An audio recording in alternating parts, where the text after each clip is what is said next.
some money on No, to take you to the casino? no, it wasn't the first date. It was just we That had was gone we had gone we had gone out a few times. We had gone out to a few venues a few times, and I wanted to experience my first time at a casino. He got me really amped and excited, like, oh, we're gonna have a great time. There's a club in the casino. He's like, I know you love to dance, and it was just. Y'all ended up at the tables. He ended up at the table gambling. Yeah, and now you went to the dance floor. I was just snapping pictures at my face because I was so pissed off. Wow. True story. Well, since we're talking about true stories, you're here on the Minority Men Show today to talk about your life story. And, just to tell the people out there, I just want to give you a background. Myself and Blue, we had the opportunity to sit down and talk to Adaiah. And I was really excited to have her on the show so she can tell her story. Because her story, and I'm hoping that, the individuals who are listening that call in as well can ask her questions, 857-366-5444, because it's so touching. And you've been through a lot. It's so heartfelt, and I just want to open it up to you, Adaiah, and just give the audience a background of who you are, what you are, and where you're trying to be. Sure. Well, a little background of myself. I am a survivor of child sexual abuse.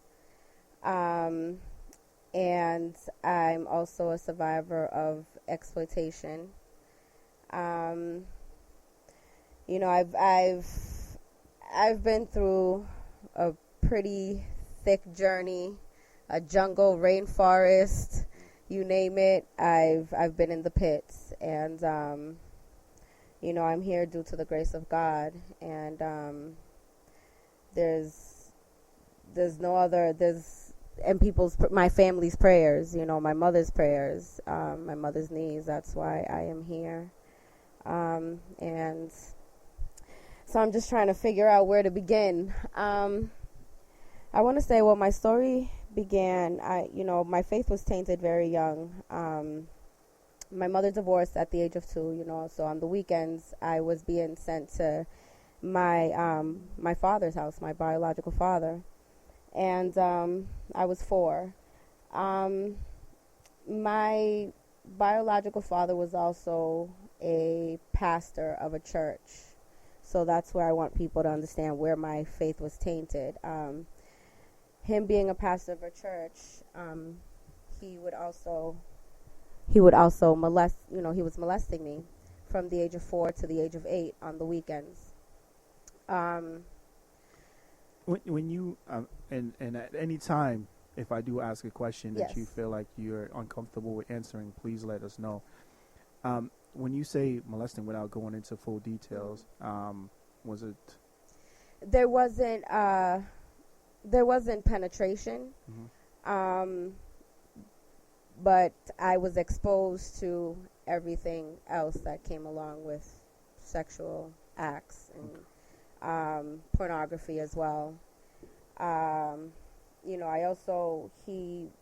not sure what it was. I know that it was a clear brown bottle with a very strong smell, almost like a pneumonia kind of a smell. It was just till today I can't smell pneumonia. Like, it brings triggers to me. And he would put this little bottle under my nose, and I wasn't there. I would sort of I don't know if I would fall asleep or I was just gone. I wasn't there. But this went on from the age of 4 to the age of 8. I want to say I was also an only child. Like, I would go back home and things would be what seemed, what my mother thought seemed normal.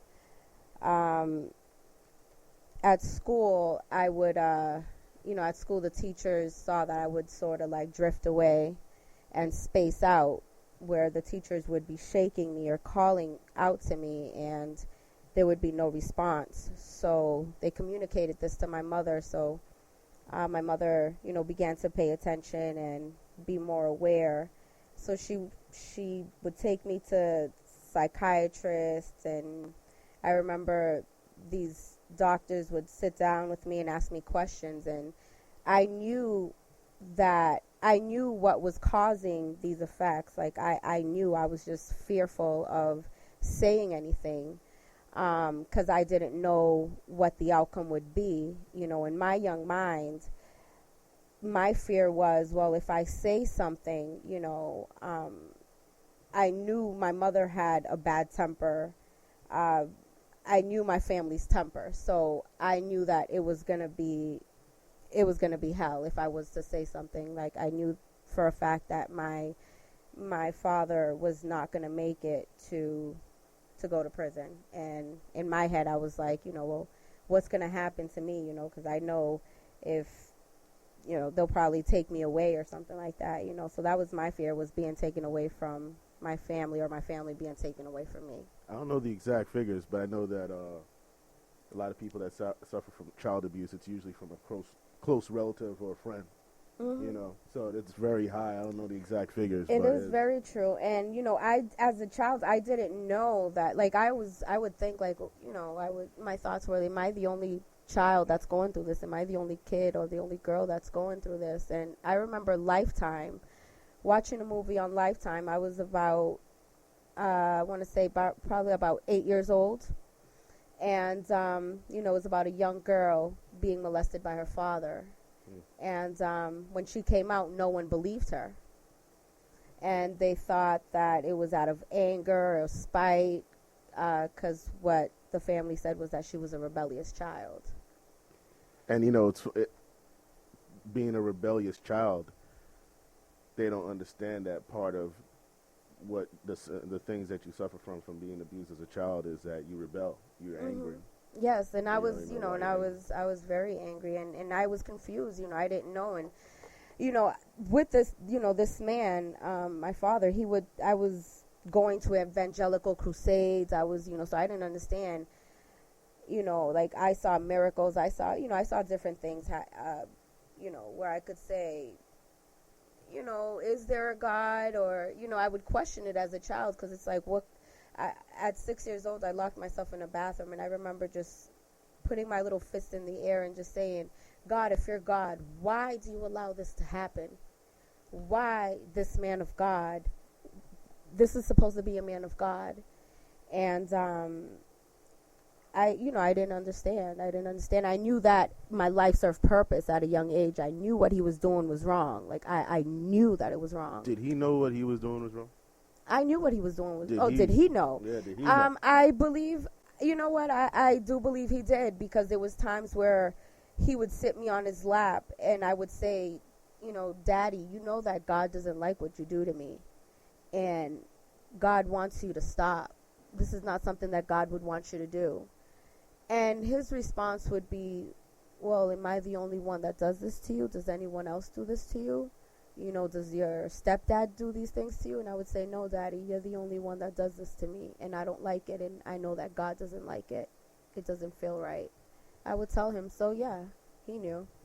Why did he stop when you were 8? Well, we moved away. My mother, my stepfather, we moved away to Florida, and that's where the abuse stopped. I was able to actually enjoy my childhood. We moved to Hollandale, Florida. And I want to say at the age of 11 was my biological father went on actually a missionary pastoral crusade convention, and I remember that weekend too well. And so on that Friday, my little brother. There was a knock. I was at my uncle's house. There was a knock at the door, and it was, when I opened, to my surprise, it was my little brother. And I was like, what are you doing out here? What are you doing out here? And he says, Daddy's out here. We're out here. We want you to come for the weekend with us. And I was so excited to see my little brother. Like, I hadn't seen him again. I was an only child, so I was always wanting to be around my little brothers. So, I told my little brother, sure. And so we went. I didn't think that, that my father was going to do anything to me that weekend. He was sharing the room with another pastor. But so happened that that pastor had left early in the morning. My little brother was to the foot of the bed. And so I felt him began to touch me. And I remember just closing my eyes and saying, my God, please not again. I can't take this. And I said, please wake my little brother up. Right there at that instinct, as I finished that short little prayer, my little brother woke up and he says, Daddy, why are you moving so much? And I remember him just kicking him and telling him, mind your business and go back to bed. And him just getting up, putting his clothes on and his pants on and just saying, be ready by the time I get back. And I just locked myself in the bathroom with my little brother and I just cried. And, my baby brother asked me, what's wrong, sister? And I said, brother, right now you're too young to understand, but one day you will. One day you'll know the truth. Now, understanding how strong you had to be to tell your brother that at that age, knowing that this is something that's happening to you, over the course of time, right, while this was going on, did you have any outbursts? Did you try to show people that it was indirectly? Yeah, I believe within that time, like I said, in school, there was, I would drift away. I would even lose my sight, my vision. There was times we'd be in the, at the kitchen table and I would just, it was like, when it's that static on the TV, it's like my sight would just turn off and that's all I would see was static and I would drop out on the floor and, and it was me suppressing the memories, me pushing them back. And it's like I would almost try to, I was a loner in school. I didn't really, in elementary school, like I would pick my friends. I hated bullying. Very picky with who I brought into my personal space. Now, was there signs? I believe there were signs, and it was just, I just feel that no one,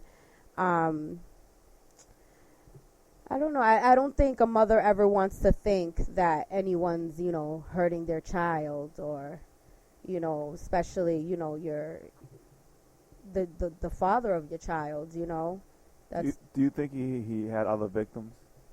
Oh my gosh.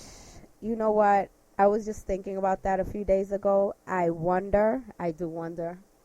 And I did have the opportunity to ask him that question. I met my older sister when I was 5 years old, 5 or 6.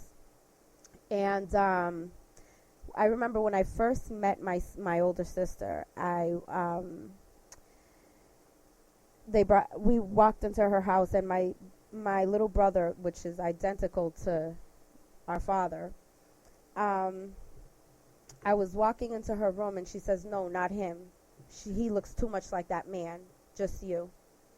And I walked into her room and she says, wow, you're so beautiful. I said, thank you. So I had my hands behind my back and I was just rocking back and forth and she was just looking at me and she says to me, can I ask you a question? I said, what? She says, has that man ever touched you? And it's like, in my head, it was like, say yes, say no, say yes, say no. And I said no. And she says, good, because I'll kill him. And, that's a memory that has stayed in my head. And when I came out at 11 and a half with what had happened to me, I shared this with the detectives. And so I guess when they went doing the questioning and the investigating, they asked my sister, and she said she didn't recall that. Oh, wait a minute. Now, you said at 11? What happened at 11 years old? At 11 and a half, after that incident, that last incident, I went through a depression, and I actually confided in a friend. And my friend told her mom, and her mom had me speak with my mother. You know what? I hate to put you on pause. Because it's a story, like I said, I'm just sitting here touched right now as a man, as a father myself. But we do have to take a short commercial break, and we'll get back to you and continue to tell your story. Let me talk to the viewers before we go on. If you're listening right now, I know you like the show, so please go on Facebook and like MinorityMenShow.com.